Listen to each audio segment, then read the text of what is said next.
Welcome back to SK classes.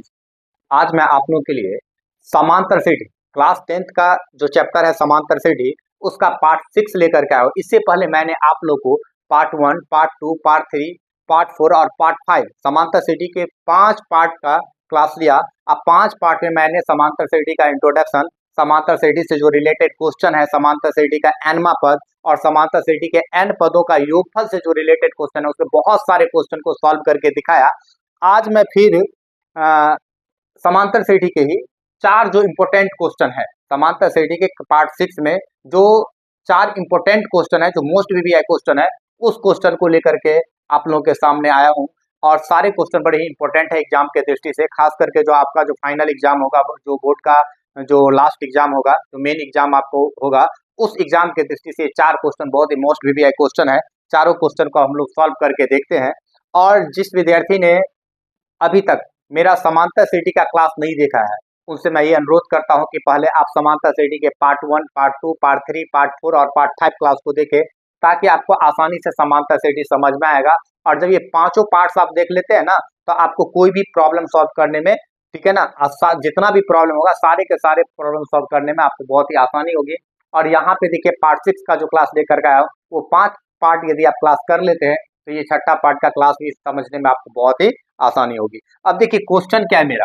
पहला question मेरा है कि किसी समांतर सीढ़ी के n पदों का योगफल 2n² + 3n है, क्या वह श्रेणी एपी है? श्रेणी लिखिए। पहला क्वेश्चन देखिए क्या है कि किसी श्रेणी के n पदों का योगफल। अब देखिए पहले क्वेश्चन को हम लोग सॉल्व करते हैं। पहला क्वेश्चन है मेरा, किसी श्रेणी के n पदों का योगफल, यानी श्रेणी के दिया गया है श्रेणी के n पदों का योगफल, श्रेणी के n पदों का योगफल, श्रेणी के n पदों का योगफल Sn बराबर कितना दिया गया है? 2n² + 3n। ठीक है, श्रेणी के n पदों का योगफल। देखिए क्वेश्चन कर रहा है कि एक समांतर सीढ़ी है जिसके n पद, एक श्रेणी है जिसके n पदों का योगफल कर रहा है कि 2n² + 3n है, तो डाल दिए 2n² + 3n। अब Sn n पदों का योगफल है तो इसीलिए हम S1 निकाल के देखते हैं। तो S1 कितना हो जाएगा? 2 गुने जहां पे n है वहां पे n के स्थान पे 1 डाल देते थे, 1² + 3 गुने 1 कितना हो गया? यहाँ पे देखिए 1 का 1 दूनी 2 + 3 का 3, तो 3 2 कितना हो गया? 5। यानी समांतर सीढ़ी के एक पदों का योगफल कितना हो गया? 5। फिर यहाँ पे अब लिखेंगे इसलिए S2, क्या लिखेंगे? S2 दो पदों का योगफल। तो जहां n है उसके स्थान पे 2 अब डाल दीजिए यहाँ पे, तो कितना हो जाए? 2 गुने n के स्थान पे क्या डालेंगे? 2, स्क्वायर है तो स्क्वायर लगा दीजिए, फिर + 3 गुने 2 कितना हो गया? 2 दूनी 4 दूनी 8। यहाँ पे ध्यान से देखिए 2 दूनी 4 दूनी 8 + 3 दूनी 6, 8 6 कितना हो गया आपको? 14 हो गया। ठीक है, अब यहाँ पे देखिए अब तीसरा S3, अब क्या लिखेंगे? 3 पदों का योगफल S3 बराबर, तो S3 बराबर यहाँ पे देखिए S3 के स्थान पे क्या करना है? यहाँ पे फिर जहां n है वहां पे 3 डालना है, तो 2 गुने 3² 2 गुने 3² अब + 3 गुने 3 कितना? 3 3 9 दूनी 18 अब + 3 3 9 18 9 कितना हो गया? 27 हो गया। ठीक है ना, तो यहाँ पे हो गया 27। फिर यहाँ पे अब लिखेंगे S4, ठीक है ना, चौथा 4 पदों का योग, तो 2 गुने n के स्थान पे 4² + फिर 3 गुने 4 कितना हो गया? 4 चौका 16 दूनी 32 अब + 4 3 12 32 12 कितना हो गया? 44 हो गया। ठीक है, तो इस प्रकार से हम समांतर सीढ़ी के एक पदों का योगफल, 2 पदों का योगफल, 3 पदों का योगफल, 4 पदों का योगफल निकाल करके रख लिए। अब सबसे पहले देखिए कि जैसे मान के चलिए, अब देखिए इस क्वेश्चन को समझने के लिए एक एग्जांपल देते हैं। जैसे मान के चलिए कोई एक श्रेणी है आपका, जैसे 5 है, 8 है, ठीक है ना, 11 है, 14 है, इस प्रकार का श्रेणी है। 5 3 8 3 11 3 14 3 का डिफरेंस है। यदि हम कहेंगे इसमें समांतर सीढ़ी के एक पदों का योगफल क्या होगा, तो आप क्या बोलेगा? एक पदों का योगफल 5, क्योंकि किसी भी समांतर सीढ़ी के एक पदों का योगफल अर्थात इसका मतलब पहला पद। तो यहाँ पे देखिए समांतर सीढ़ी के एक पदों का योगफल कितना है? 5। पहला पद 5 है तो इसलिए समांतर सीढ़ी के एक पदों का योगफल भी क्या होगा? 5। तो उसी प्रकार से यहाँ पे देखिए कि समांतर सीढ़ी के एक पदों का योगफल कितना है? 5 है, तो इसलिए हमारा पहला पद क्या हो जाएगा? T1 कितना हो जाएगा? 5। ठीक है, अब चलते हैं दूसरा पद यहाँ पे देखते हैं T2। तो देखिए समांतर सीढ़ी के 2 पदों का योगफल, यहाँ देखिए समांतर से S2 यानी 2 पदों का योगफल कितना दिया गया है? 14। अब उसमें से एक पद, पहला पद कितना है? पहला पद कितना है? 5। तो 14 में एक पदों का योगफल 5, यानी पहला पद 5, तो 14 में से 5 गया तो 9। फिर उसी प्रकार से देखिए तीसरा पद, तो यहाँ देखिए 3 पदों का योगफल कितना है 27। समांतर श्रेणी के 3 पदों का योगफल है 27, और उसमें से 2 पदों का योगफल यहाँ देखिए कितना है 14, तो यहाँ पे 14 घटा लीजिए तो कितना हो जाएगा आपका 13। फिर उसी प्रकार से देखिए T4 निकालना है, तो समांतर श्रेणी के देखिए 4 पदों का योगफल कितना है 44। 4 पदों का योगफल कितना है 44 है, और उसमें से शुरू वाला 3 पदों का योगफल कितना है 27 है, घटा लेते हैं यहाँ पे कितना हो जाएगा 17। ठीक है ना, यहाँ पे देखिए सॉरी, यहाँ पे देखिए 27 है, तो घटा लीजिए यहाँ पे 14 में से 7 गया तो ठीक है 7, और यहाँ पे 3 में तो 17। ठीक है, तो इस प्रकार से अब देखिए कि मेरा श्रेणी क्या निकला 5। अब यहाँ पे देखिए श्रेणी क्या निकल गया, देखिए यहाँ पे श्रेणी निकल गया यहाँ पे 5, T1, T2, 9, T3, 13, T4, 17, इस प्रकार से। अब यहाँ पे देखिए क्या कर रहे हैं, क्या श्रेणी एपी में है, तो यहाँ पे देखिए 5, 4, 9, 4, 13, 4, 17, कितना का डिफरेंस है, देखिए इसके बीच में 4 का डिफरेंस, यहाँ भी 4 का डिफरेंस, यहाँ भी 4 का डिफरेंस। डिफरेंस क्या है, बराबर है 4 का है, तो अर्थात इसका मतलब ये श्रेणी कौन सी में है, एपी में है। तो क्वेश्चन यही था, क्या हुआ श्रेणी एपी है, श्रेणी लिखिए, तो हाँ लिख देंगे यहाँ पे, हाँ श्रेणी एपी में। क्या लिखे यहाँ पे, हाँ हाँ श्रेणी एपी में, श्रेणी एपी में है। अगर यदि एपी में है तो उस श्रेणी को कह रहा है लिखिए, तो श्रेणी क्या हो जाएगा, यहाँ लिख ही दिया है, फिर से आप लिख सकते हैं 5, 9, 13, 17। ठीक है, तो इस प्रकार से हम देखें कि पहला क्वेश्चन मेरा क्या था कि समांतर श्रेणी में हमें n पदों का योगफल दिया गया था, तो क्वेश्चन में क्या कह रहा था कि उसका श्रेणी निकालिए और श्रेणी का जांच करके बताइए कि बताए एपी में है या नहीं है। तो इस प्रकार से देखिए श्रेणी का n पदों का योगफल Sn दिया गया था 2n² + 3n। n का स्थान पे हम बारी बारी से 1, 2, 3, 4 लेकर के हम n पदों का सबका एक पद का योगफल, 2 पद का योगफल, 3 पद का योगफल, 4 पद का योगफल निकाल लिए, और उसके बाद हम क्या किए, उससे T1, T2, T3, T4 निकाल लिए, पता कर लिए कि श्रेणी एपी में है, तो कह रहा है श्रेणी लिखिए।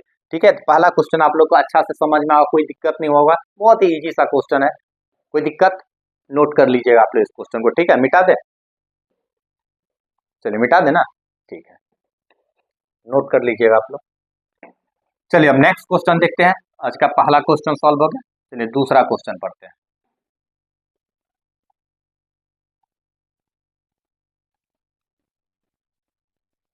चलिए दूसरा क्वेश्चन देखिए, कह रहे किसी समांतर श्रेणी का, देखिए दूसरा क्वेश्चन क्या है कि किसी समांतर श्रेणी के n, 2n, 3n पदों का योगफल, देखिए n, 2n, 3n पदों का योगफल S1, S2, S3 है, तो सिद्ध की करे कि S3 बराबर 3 × S2 - S1। ठीक है, तो सबसे पहले यहाँ पे देखिए कि AP है, तो AP का पहला पद, ठीक है ना, किसी पद का n पद का योगफल निकालना हो, 2n पद का, 3n पद का, 4n पद का, या 10 पदों का, 20 पदों का, 25 पदों का, चाहिए क्या, पहला पद और पदांतर। तो सबसे पहले ये दो चीज हम मान लेते हैं, यहाँ पे मान लेते हैं, माना एपी का, ध्यान से देखा, माना एपी का प्रथम पद, एपी का प्रथम पद मान लेते हैं ए, और पदांतर कितना मान लेते हैं, पदांतर मान लेते हैं डी। एपी का प्रथम पद क्या मान लिए ए, और पदांतर क्या मान लिए डी। अब यहाँ पे देखिए सबसे पहले कह रहा है n पदों का योगफल S1, 2n पदों का योगफल S2, और 3n पदों का योगफल S3। तो हम भी पहले बारी बारी से सबका पदों का योगफल निकाले, तो n पदों का योगफल Sn बराबर n/2 × 2a + n - 1 × d। Formula ही जानते हैं कि n पदों का योगफल अर्थात Sn बराबर a प्लस, यहाँ पे देखिए n/2 × 2a + n - 1 × d। अब यहाँ पे देखिए क्वेश्चन कर रहा है Sn पदों का योगफल है S1, तो या S1 बराबर क्या हो जाएगा, यहाँ पे n/2 × 2a प्लस, गुना कर दीजिए, n को d से गुना करेंगे nd, और -d को 1 से गुना करेंगे तो कितना हो जाएगा -d। ठीक है, तो इस प्रकार से Sn पदों का योगफल इतना है। अब हम क्या जानते हैं, क्वेश्चन में कह रहा है Sn पदों का योगफल S1 है, तो Sn के स्थान पे क्या डाल दिए, S1 डाल दिए। अब देखिए फिर क्या कर रहा है कि 2n पदों का योगफल S2, तो फिर यहाँ पे क्या लिखेंगे, इसलिए S2n, S यहाँ पे देखिए 2n पदों का योगफल, तो S2n बराबर n/2 के स्थान पे अब क्या डालेंगे, 2n/2, क्योंकि n पदों का योगफल था तो n/2 डाले, अब 2n पदों का योगफल है तो 2n/2 इंटू फिर 2a प्लस n - 1, तो n के स्थान पे 2n है तो 2n - 1 इंटू d है तो क्या डालेंगे यहाँ पे d। अब क्वेश्चन में क्या कर रहा है, 2n पदों का योगफल है S2, तो यहाँ S2 बराबर देखिए यहाँ 2 से 2 कैंसिल हो गया, तो n इंटू कितना हो जाएगा 2a है तो 2a प्लस n को यहाँ पे 2n को d से गुना करेंगे तो 2nd और माइनस d को 1 से गुना करेंगे तो क्या हो जाएगा माइनस d। अब यहाँ पे देखिए ये भी निकल गया S2 यानी 2n पदों का योगफल S2 का मान निकल गया। अब क्वेश्चन में देखिए क्या कर रहा है कि 3n पदों का, यहाँ से देखिए 3n पदों का योगफल है S3, तब 3n पदों का योगफल निकालिए तो S3n बराबर n/2 तो 3n/2 into 2a plus 3n-1 into d। ठीक है, अब 3n पदों का योगफल क्या कर रहा है S3, तो या S3 बराबर क्या हो जाएगा 3n/2 into 2a plus 3n d, गुना कर दीजिए d को 3n से तो 3n d और माइनस d का d बंद कर दीजिए। ठीक है, अब देखिए ये तो था कि क्वेश्चन में दिया गया था कि n पदों का योगफल S1, 2n पदों का योगफल S2 और 3n पदों का योगफल S3, तो हम भी अपना तीनों n पदों का योगफल, 2n पदों का योगफल, S3n पदों का योगफल निकाल करके मान निकाल लिए इसका। अब देखिए सिद्ध क्या करना, गौर से क्या पे कर सिद्ध करे कि यानी हमें दिखाना है कि S3 बराबर 3 इंटू S2 माइनस S1। क्या दिखाना है हमें, दिखाना है S3, ये चीज हमें प्रूव करना है कि S3 बराबर 3 इंटू S2 माइनस S1। ठीक है ना, S2 माइनस S1। तो यहाँ पे देखिए अब इसका मान हम भी निकालेंगे, या इसलिए 3 इंटू S2 माइनस S1 का मान निकाल के देखते हैं। तो 3 है तो 3 डाल दीजिए। अब देखिए यहाँ पे S2 का मान यहाँ निकाल करके रखे, ये मान यहाँ पे सेट कीजिए। ठीक है ना, अब देखिए S2 के स्थान पे क्या डालेंगे n into 2a plus 2nd minus d, बंद कर दीजिए। फिर माइनस है तो हम भी क्या डालेंगे माइनस, उसके बाद क्या डालेंगे देखिए 3 इंटू S2 माइनस S1 यहाँ तो n/2 इंटू 2a है 2a plus nd minus d, बंद कर देते यहाँ। ठीक है, यहां तक यानी क्या किए 3 इंटू S2 माइनस S1 है, 3 डाल दिया यहाँ पे, S2 माइनस S2 का जो मान था यहाँ पे देखिए यही मान हम यहाँ पे सेट कर दिया n into 2a plus 2nd minus d। यहाँ पे देखिए माइनस S1 तो S1 के स्थान पे जो मान था n/2 into 2a plus nd minus d, ये मान सेट कर दिया। अब इसको सरल करते हैं, यहाँ पे देखिए 3 है तो 3, अब देखिए n यहाँ भी है, n इसमें भी है और n इसमें भी है, तो दोनों में से n हम क्या ले लेते हैं कॉमन ले लेते हैं, n क्या ले लिए कॉमन। तो इसमें क्या बच गया यहाँ पे देखिए 3n, यहाँ पे 3 बाहर था, n दोनों में से कॉमन ले लेते, n यहाँ से भी हट जाएगा, n यहाँ से भी हट जाएगा, यहाँ पे क्या बच गया तो 2a plus 2nd minus d। यहाँ पे देखिए n कॉमन ले लिए तो ऊपर में कुछ नहीं यानी 1 और नीचा में 2 यानी -1/2। यहाँ पे अब क्या बच गया -1/2। अब यहाँ पे जो -1/2 बचा है, इस 1/2 से क्या करना है, इस सब को गुना करना है। ठीक है, इंटू में है तो क्या करना है गुना करना है, तो -1/2 को 2a से गुना करो, -1/2 को 2a से यदि हम गुना कर रहा है तो 2 से 2 क्या हो गया कैंसिल, तो क्या बच गया यहाँ पे -1, क्या बच गया यहाँ पे -1। यहाँ पे -1/2 को nd से गुना करेंगे, -1/2 को nd से गुना तो -nd/2, तो -nd/2। उसी प्रकार -1/2 को d से गुना करेंगे तो माइनस माइनस प्लस और d/ कितना हो जाएगा 2। अब यहाँ पे क्या करते हैं बंद कर देते हैं। ठीक है, पोस्ट बंद कर दिए। अब यहाँ पे देखिए, ठीक है ध्यान से देखिए यहाँ पे, अब यहाँ पे सबको देखिए कि 3n है तो 3n इंटू, अब इसके बट्टा में 2, यहाँ भी 2 है तो हम 2 क्या करते हैं एलसीएम ले लेते हैं, 2 एलसीएम ले ली यहाँ पे, तो 2 से 2 दूनी 4a प्लस 2 दूनी 4nd, यहाँ पे 2 कहाँ है -2d, माइनस 2 से 1 को गुना करेंगे -2a, 2 से 2 कैंसिल तो -nd, और यहाँ पे 2 से 2 कैंसिल तो प्लस कितना d, बंद कर दिया। क्या क्या यानी 2 इसके बट्टा में, सबके बट्टा में कुछ नहीं यानी 1 है, तो हम 2 क्या ले लिए 2, 1 का एलसीएम कितना निकल गया 2, 2 दूनी 4 है, 2 दूनी 4 nd माइनस 2d, 2 से 2 यहाँ पे देखिए 2 को a से गुना के 2a, फिर 2 से 2 कैंसिल तो nd, 2 से 2 कैंसिल तो d। अब यहाँ पे देखिए क्या बच गया 3n/2 इंटू 3n/2 इंटू देखो 4a में से 2a घटा देंगे तो कितना सेम जात में जोड़ घटा होगा, तो 4a यहाँ देखिए प्लस में है और 2a यहाँ पे कौन सी में है माइनस में है, तो 4a में से 2a घटा देते हैं तो कितना ये हो जाएगा 2a हो जाएगा। ठीक है ना, तो दे दी यहाँ पे 2a दे दी, यहाँ पे 4nd यहाँ पे देखिए प्लस में और 1nd यहाँ पे माइनस में, तो 4nd में से 1nd यदि हम घटा देते हैं तो कितना हो जाएगा 3nd, कितना हो जाएगा 3nd। और यहाँ पे देखिए 2d माइनस में है और 1d प्लस में, फिर 2d में से 1 2d घट जाएगा, यहाँ पे क्या हो जाएगा तो -d। अब देखिए क्या S3 का मान यही निकाल के रखे, यहाँ पे देखिए S3 देख रहे हैं, S3 बराबर 3n/2 into 2a plus 3nd minus D, यानी यही आपका किसके बराबर हो गया, S3 के बराबर हो गया। तो इस प्रकार से हम दिखा दे कि 3 इंटू S2 माइनस S1 बराबर S3 के बराबर होगा। यही क्वेश्चन में क्या कह रहा था, प्रूव करें। ठीक है, मोस्ट वीवीआई क्वेश्चन, ठीक है ना, ये आपका मोस्ट वीवीआई क्वेश्चन है जो कि एग्जाम में पूछे जाते हैं इस प्रकार के क्वेश्चन। तो इस प्रकार से दिखाए कि समांतर श्रेणी के यदि n पदों का योगफल 2n पदों का योगफल और 3n पदों का योगफल यदि क्रमशः S1 S2 S3 रहेगा तो क्या S3 का जो मान होगा वो 3 इंटू S2 माइनस S1 के बराबर होगा। ठीक है, तो इस क्वेश्चन को सॉल्व कर दिए। दूसरा क्वेश्चन आप लोग नोट कर लीजिएगा, मिटा देना, कोई दिक्कत तो नहीं हो रहा है समझने में, समझ में आ रही है अच्छा से। ठीक है, मिटा देते हैं इसको, नोट कर लीजिएगा अपना। चलिए, तो दूसरा क्वेश्चन भी मेरा सॉल्व हो गया जो कि मोस्ट वीवीआई क्वेश्चन था। तीसरा क्वेश्चन में हम लोग चलते हैं।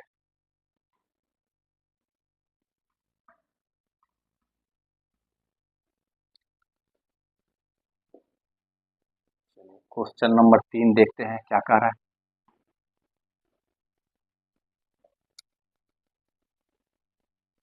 चलिए क्वेश्चन नंबर 3 देखते हैं।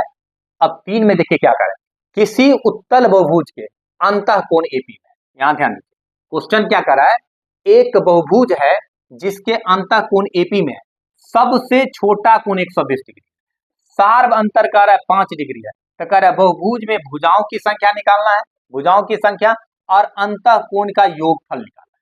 ठीक है, तो सबसे पहले यहाँ पे देखिए बहुभुज के अंतः क्या क्या दिया गया, यहाँ पे लिखिए सबसे छोटा कोण। ठीक है ना, तो यहाँ पे सबसे पहले लिखते हैं उत्तल बहुभुज, उत्तल बहुभुज का सबसे छोटा कोण, उत्तल बहुभुज का सबसे छोटा कोण ए, सबसे छोटा कोण ए बराबर कितना डिग्री, यहाँ पे देखिए 120 डिग्री। उत्तल बहुभुज का सबसे छोटा कोण ए क्या है, 120 डिग्री हमें दिया गया क्वेश्चन में। ठीक है, और क्या दिया गया देखिए यहाँ पे क्वेश्चन में कह रहा है इसका सार्व अंतर कितना डिग्री है, 5 डिग्री। क्या समझ, सार्व अंतर कितना है, नहीं पदांतर। सार्व अंतर को हम लोग कौन चीज से इंडिकेट करते हैं, डी से। तो सार्व अंतर डी कितना दिया गया है, सार्व अंतर डी बराबर दिया गया है 5 डिग्री। कितना डिग्री, 5 डिग्री। अब कह रहा है बहुभुज में भुजाओं की संख्या। ठीक है, तो भुजाओं की संख्या हम मान लेते हैं n, भुजाओं की संख्या कितना मान लेते हैं, भुजाओं की संख्या निकालना है तो भुजाओं की संख्या हम मान लेते हैं n, भुजाओं की संख्या क्या मान लिए n। अब देखिए सबसे पहले तो हम लोग क्या जानते हैं, एस एन बराबर n/2 into 2a plus n minus 1 into D. तो बहुभुज के अंतः कोणों का योग, अब यहाँ पे लिखेंगे अंतः कोणों का योग, अंतः कोणों का योग, बहुभुज के अंतः कोणों का योग एस एन बराबर क्या हो जाएगा, तो n/2 into 2a plus n minus 1 into D. तो यहाँ पे देखिए एस एन के स्थान पे क्या, आप देखिए n/2 इंटू 2a, तो 2 गुने 120, ठीक है ना, डिग्री बाद में लगा देंगे, plus n minus 1 into D, D के स्थान पे कितना है 5 डिग्री का अंतर है, तो 5 कितना निकल गया, n/2 इंटू, यहाँ पे देखिए कितना निकल गया, n/2 इंटू 120 तो नहीं हो गया 240 डिग्री प्लस 5n माइनस 5। ठीक है, यहाँ पे देखिए कितना निकल गया n/2। ठीक है, अब यहाँ पे 240 में से 5 गया तो 35, तो 5n प्लस 235, 5n प्लस 235। ठीक है ना, जरूरत पड़ेगा तो कॉमन भी निकाल सकते हैं इसमें से, तो फिर क्या कॉमन यदि निकाल लेते हैं तो यहाँ पे हो जाएगा 5 कॉमन ले लीजिए, तो 5 कॉमन तो 5n/2 इंटू यहाँ पे n प्लस 5 कॉमन ले लिया है तो 5 का 20 अपन 7 35, 5 का 20 3 7 35। ठीक है ना, 47।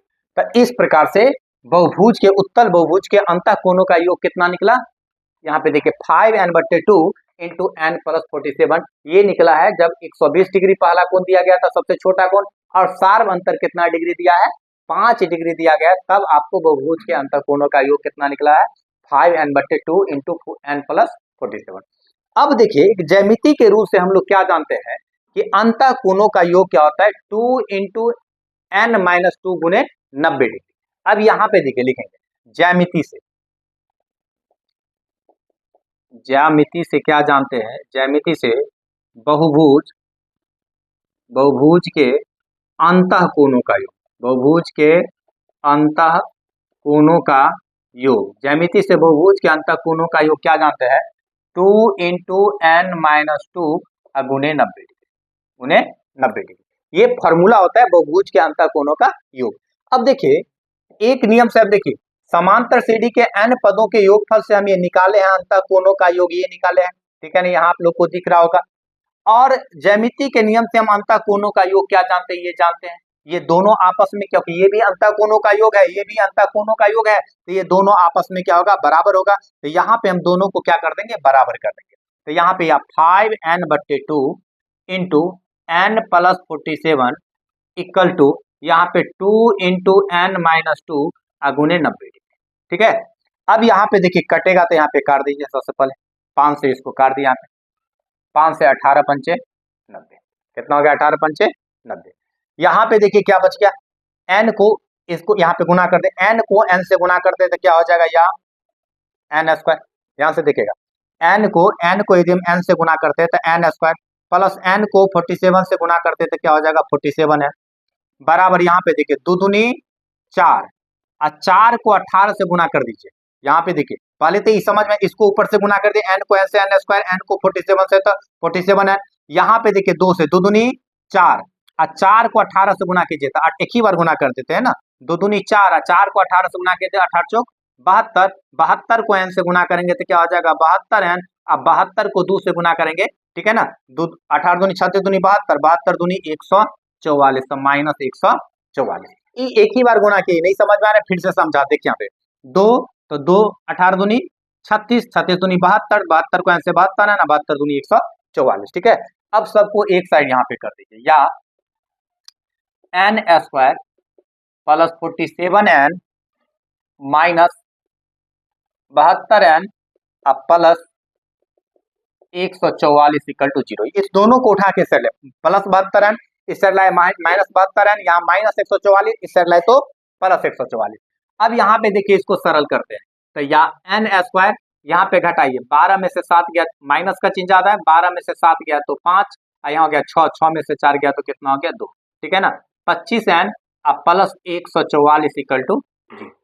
अब यहाँ पे देखिए या एन स्क्वायर, अब यहाँ पे इसका फैक्टर तोड़ दीजिए, बीच में लाना है 25 गुना करने पर 144, फैक्टर में तो आप लोग को कोई दिक्कत नहीं होगा, यदि दिक्कत हो तो फैक्टर पे ही मैंने एक वीडियो बनाया है, ठीक है ना, जिसमें लिखा है आपको देखिए क्लास यानी गुणनखंड, ठीक है ना, गुणनखंड, और गुणनखंड का जो शॉर्ट तरीका है और जो नॉर्मल रूल्स है, कैसे कितना आसानी से गुणनखंड बना सकते हैं, उस पर एक वीडियो बनाई थी। आप लोगों को गुणनखंड में यदि कोई प्रॉब्लम हो तो आप लोग उस वीडियो को जाकर के देख सकते हैं, इससे आसानी हो जाएगा आपको गुणनखंड तोड़ने में। तो यहाँ पे देखिए एन स्क्वायर, बीच में गुणनखंड का क्या रूल है, बीच में लाना है 25 गुना करने पर 144, तो 16 न 25 और 16 नमा 144, यानी 16 न इसका फैक्टर हो जाएगा, तो n square minus 16n minus 9n plus 144 equal to 0।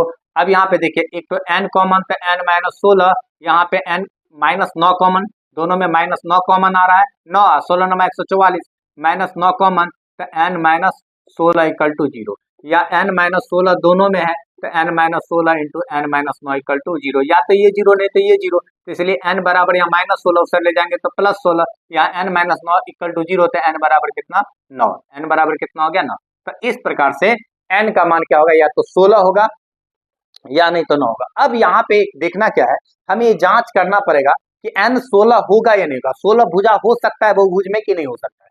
तो इसके लिए अब यहाँ पे देखिए, चूंकि Tn बराबर क्या जानते हैं, यहाँ पे ध्यान देखिए, Tn बराबर जानते हैं a plus n minus 1 into D, Tn बराबर a plus n minus 1 into D. तो यदि 16 मान लेते हैं कि यदि उसके अंदर 16 भुजा है तो t 16वां देखते हैं इसका मान क्या होगा, इसको तो t 16 बराबर, यहाँ पे देखिए t 16 बराबर क्या हो जाएगा a, तो a के स्थान पे देखिए कितना है 120 degree, plus n minus 1 16 minus 1 into D, तो डी के स्थान पे कितना डालेंगे, डी है आपका 5, ठीक है ना, तो 120 प्लस 16 में से एक गया था कितना 15, 15 पचे 75, 16 में से गया 15, 15 पचे 75, कितना हो गया 195 डिग्री, कितना डिग्री निकल गया 195 डिग्री। अब एक चीज बताइए, जैसे हम कोई भी बहुभुज बनाते हैं, इस प्रकार से हम कोई भी बहुभुज बना लेते, इस प्रकार से कितनों भुजा का हम बहुभुज बना लेते हैं, तो कोई भी बहुभुज का जो यहाँ पे एक कोण होगा, अंतःकोण एक कोण होगा, वो हमेशा क्या होगा 180 डिग्री से क्या होगा, वो छोटा होगा। बहुभुज का कोई भी जो होगा याद कर लीजिए, उससे क्या होगा, वो जो भुजा होगा वो 180 डिग्री से छोटा होगा, क्योंकि 180 डिग्री हो जाएगा तो फिर तो वो रेखा हो जाएगा, सरल रेखा हो जाएगा ना। तो इसीलिए थोड़ा सा भी यदि टर्न होगा, हल्का भी यदि टर्न होगा, घूमेगा, तो ये हमेशा 180 डिग्री से क्या होगा, छोटा होगा। यहाँ पे देखिए मेरा एक एंगल निकल गया 100 कितना 95 डिग्री 195 निकल गया, जो कि 180 से बड़ा है। तो इसका मतलब n का जो मान होगा 16, ये n बराबर 16 नहीं हो सकता है, n बराबर 16 नहीं हो सकता है। तो इस प्रकार से n का मान 16 नहीं होगा, तो बताइए n बराबर और क्या निकला है, 9 निकला है। तो इसलिए n बराबर क्या हो जाएगा, 9। यानी हमें भुजाओं की संख्या जो निकालना था, ये भुजाओं की संख्या जो n है, ये भुजाओं की संख्या कितना निकल गया, 9 निकल गया। ठीक है, और देखिए क्वेश्चन में क्या था कि बहुभुज की भुजाओं की, ये तो समझ में है ना कि ये n बराबर 16 क्यों नहीं होगा, क्योंकि यदि हम n के स्थान पे यदि हम 16 डाल करके यदि हम इसका एनमा कोण यदि निकालते हैं, tn निकालते हैं, एनमा कोण निकालते हैं, तो ये n भुजा यदि लेकर के 16 लेकर के निकालते हैं, तो उसका एक एंगल कितना डिग्री हो जाता है, 195 हो जाता है, जो कि 180 से क्या है, बड़ा है। तो इसीलिए यहाँ पे ये नहीं ले सकते, n का मान 16 नहीं होगा, तो बच क्या गया, n बराबर 9। तो इसलिए बहुभुज में भुजाओं की संख्या कितना हो जाएगा, 9। और क्या कह रहा है कि इस तथा अंतः कोणों का योगफल निकाले, ये भी कह रहा है अंतः कोणों का योगफल। तो यहाँ पे देखिए अंतः कोणों का योगफल, यहाँ पे देखिए ये भी निकाल करके रखे यहाँ पे, ठीक है ना, यहाँ पे देखिए, और यहाँ भी निकाल करके रखे, ठीक है ना, एक तो यहाँ पे निकाल के, तो दोनों में से किसी में आप सेट कर दीजिए n का मान, क्या आपको अंतः कोणों का योग निकल जाए। जैसे इसमें हम निकालेंगे तो इसलिए अंतः कोणों का योग, इसीलिए अंतः कोणों का योग कह रहा है निकालिए। तो अंतः कोणों का योग जैसे इसमें डाल देंगे तो कितना, 2 इंटू n-2, तो n के स्थान पे 9 माइनस 2 अगुने कितना डिग्री, 90 डिग्री। तो 2 गुने 7 गुने 90 डिग्री, ठीक है ना, कितना हो गया, 7 दूनी 14, 14 नमा 126, कितना हो गया, 1260 डिग्री। तो इस प्रकार से समांतर श्रेणी के जो यहाँ पे देखिए उत्तल बहुभुज से रिलेटेड, उत्तल बहुभुज का जितना भी क्वेश्चन आपको होगा आपके बुक में दिखेगा, ठीक है ना, चाहे आप एनसीईआरटी का बुक पढ़ रहे हैं या भारतीय वन के, तो देखिए भारतीय वन में खास करके देखिएगा तो इस प्रकार से 3-4 क्वेश्चन आपको सेट किया गया है। यदि आप एक क्वेश्चन इसको सॉल्व कर लेते हैं तो इस प्रकार के सारे क्वेश्चन, जो 4 क्वेश्चन आपको आपके बुक में दिया गया, चारों क्वेश्चन को आसानी से सॉल्व कर, सेम क्वेश्चन होगा, ठीक है ना। बस क्या होगा, उत्तल बहुभुज सबसे छोटा कोण जहाँ यहाँ 120 डिग्री है, किसी में आपको 70 डिग्री दे देगा, 88 डिग्री, कुछ ऐसे पदांतर जहाँ 5 है वहाँ 10, 8, 7 कुछ भी आपको डाल सकता है। तो इस प्रकार से, लेकिन बनेंगे सारे, इसी रूल को आप फॉलो कीजिएगा तो आपको सारे क्वेश्चन, इस प्रकार के जो भी क्वेश्चन होगा आपके बुक में, वो सारे क्वेश्चन आपको आसानी से सॉल्व हो जाएगा, ठीक है। तो इस प्रकार से समांतर श्रेणी का तीसरा क्वेश्चन हम देखें, पहला क्वेश्चन सॉल्व किए, दूसरा सॉल्व किए, तीसरा सॉल्व किए, अब ये लास्ट क्वेश्चन देखिए, इसको भी सॉल्व कर लेते हैं, ठीक है। चलिए क्वेश्चन नंबर 4 को पढ़िए,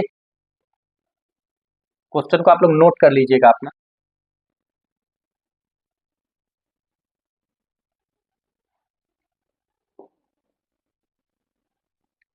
चलिए क्वेश्चन नंबर 4 पढ़िए, क्या क्वेश्चन कर रहा है, किसी समांतर श्रेणी के, यानी किसी एपी के प्रथम 7 पदों का योग, यहाँ देखिए किसी एपी के प्रथम 7 पदों का योग, ठीक है, प्रथम 7 पदों का योग 49 और 17 पदों का योग 289, तो n पदों का योग। तो यहाँ पे देखिए यदि यही क्वेश्चन ऑब्जेक्टिव में रहता तो देखिए कितना आसानी से एक लाइन में बन जाता, 7 पदों का योग 49, मतलब क्या, स्क्वायर कर दिया है 49, 17 पदों का योग कितना है 289, तो स्क्वायर कर दिया कितना हो गया 289, ठीक है ना, 289। तो कह रहे हैं n पदों का योग क्या होगा, तो हम भी इसका स्क्वायर कर देंगे, n स्क्वायर, यानी n पदों का योग n स्क्वायर हो गया, आपका आंसर ये आ जाएगा n स्क्वायर। यदि ऑब्जेक्टिव क्वेश्चन में रहता तो बस आपका ऐसे ही 7 पदों का योग कर रहा है 49, यानी स्क्वायर कर दिया तो 49 हो गया, 17 पदों का योग कर रहा है 289 है, ठीक है ना, यहाँ पे देखिए 289 है, स्क्वायर कर दिया है तो 289, तो n पदों का योग हम भी क्या करेंगे, स्क्वायर कर देंगे n स्क्वायर। लेकिन ये क्वेश्चन आपको शॉर्ट में दिया गया है, तो इसीलिए आप ऑब्जेक्टिव तो है नहीं कि ऐसे बना दीजिएगा, ठीक है ना,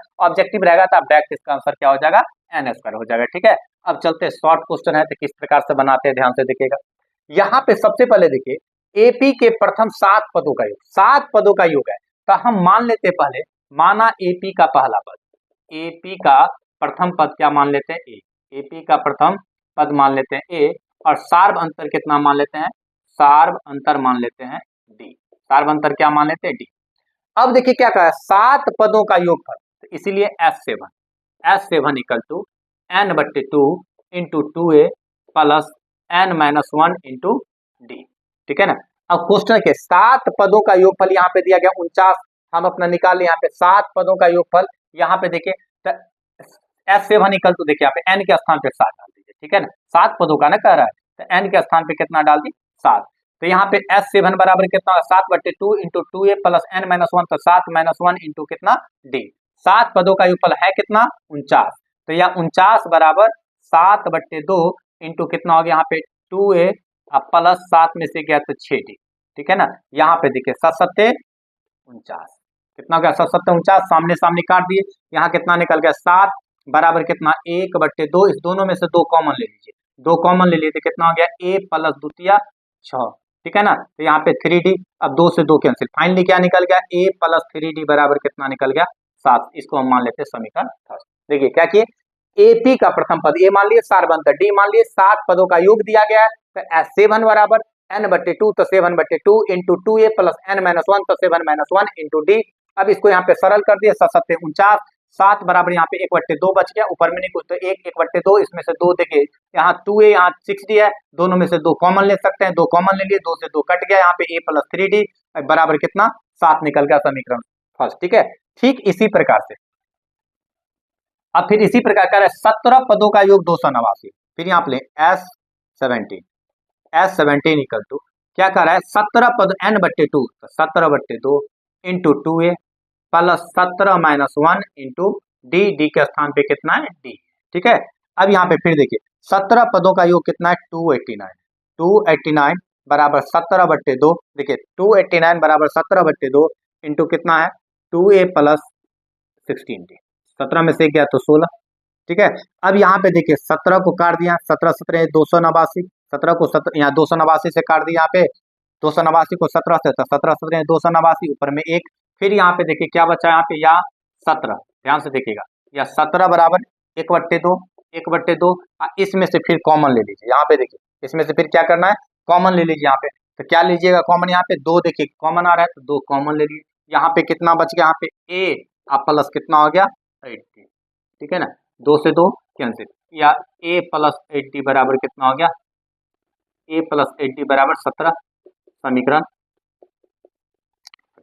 अब देखिए समीकरण 1 में से 2 को आप घटा दीजिए, ठीक है ना, तो a से क्या हो जाएगा कैंसिल, सीधा समीकरण 1 में से 2 को क्या करना है घटा देना, लिख लेना, लिख लीजिएगा यहाँ पे समीकरण 1 में से 2 को घटाने पर, तो क्या हो जाएगा यहाँ पे एक कहाँ पे देखिए a प्लस 3d, यानी a प्लस 3d बराबर कितना है 7, और यहाँ पे a plus 8d equal to कितना है 70, घटाई यहाँ पे प्लस है तो minus, plus minus plus minus, ठीक है, ये कैंसिल, कितना हो गया -5d इक्वल टू कितना हो गया यहाँ पे देखिए -5d इक्वल टू -10, ठीक है। अब यहाँ पे माइनस माइनस कैंसिल, तो इसीलिए d बराबर कितना निकल गया 10/5, 5 दूनी 10, कितना निकल गया 2, d का मान निकल गया 2। अब d का मान कोई भी समीकरण में आप सेट कर दीजिए, आपको a निकल जाएगा, तो 1 में ही दे देते हैं, d का मान दीजिए, d का मान समीकरण 1 में देने पर, समीकरण 1 में देने पर। अब यहाँ पे देखिए d का मान समीकरण 1 में देते हैं, तो यहाँ a प्लस d के स्थान पे कितना 3 गुने, यहाँ पे देखिए d के स्थान पे कितना डालेंगे 2 बराबर कितना 7, इसलिए a बराबर कितना हो गया 7 माइनस 3 दूनी 6, 7 में से 6 गया तो कितना निकल गया 1, ठीक है ना, 7 माइनस 3 दूनी 6, 7 में से 6 गया कितना निकल गया 1।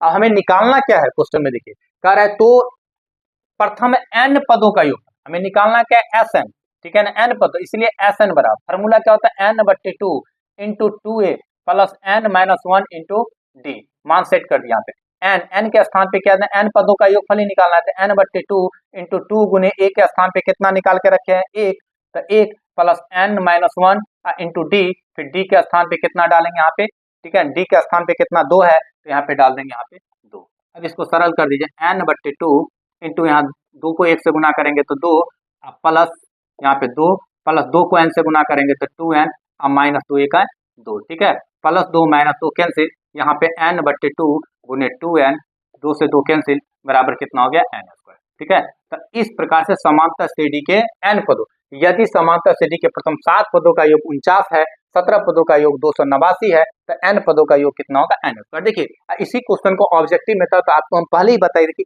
एक मतलब 30 सेकंड भी नहीं लगा था बनाने, देखिए चूंकि शॉर्ट क्वेश्चन है तो आपको पूरा सिस्टम से बनाना पड़ेगा, ठीक है, इसके जो रूल्स है उसको फॉलो करने पड़ेंगे। तो इस प्रकार से आज हम आप लोगों को समांतर श्रेणी के जो n पदों का योगफल है, सेकंड चैप्टर है, उसके जो आप 4 मोस्ट वीवीआई क्वेश्चन है, चारों मोस्ट वीवीआई क्वेश्चन को मैंने आप लोग को बताया। आशा करता हूँ कि आप लोग को चारों क्वेश्चन बहुत अच्छा से समझ में आया होगा, और ये चारों क्वेश्चन को आप सॉल्व करके अपने बुक के बहुत सारे क्वेश्चन को सॉल्व कर सकते हैं।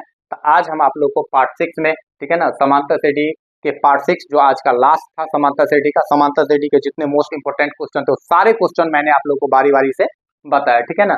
तो इस प्रकार समांतर श्रेणी का ये पार्ट 6 आज का क्लास था। समांतर श्रेणी का ये क्या था, पार्ट 6 क्लास था, ठीक है। और आज इस समांतर श्रेणी का क्लास 10th का जो समांतर श्रेणी उसका लास्ट क्लास था, ठीक है ना। आशा करता हूँ कि आप लोग को सारे क्लास, ठीक है ना, पार्ट 1 से लेकर के पार्ट 6 तक जितना भी क्वेश्चन बताया है और जितना आपको थ्योरी बताया सारे को यदि आप अच्छा से समझ जाते हैं तो आपको समांतर श्रेणी में कोई प्रॉब्लम नहीं होगा, इस बात की 100% गारंटी है। बस आप लोग शुरू से अंत तक वीडियो देखिए, जो भी वीडियो देखिए उसको शुरू से अंत तक देखिए, ठीक है। नेक्स्ट वीडियो में फिर नए चैप्टर के साथ आप लोग के सामने उपस्थित होता हूँ। तब तक के लिए आप लोग से विदा लेना चाहता हूँ। नेक्स्ट वीडियो में आप लोग से फिर मिलते हैं। Thank you so much.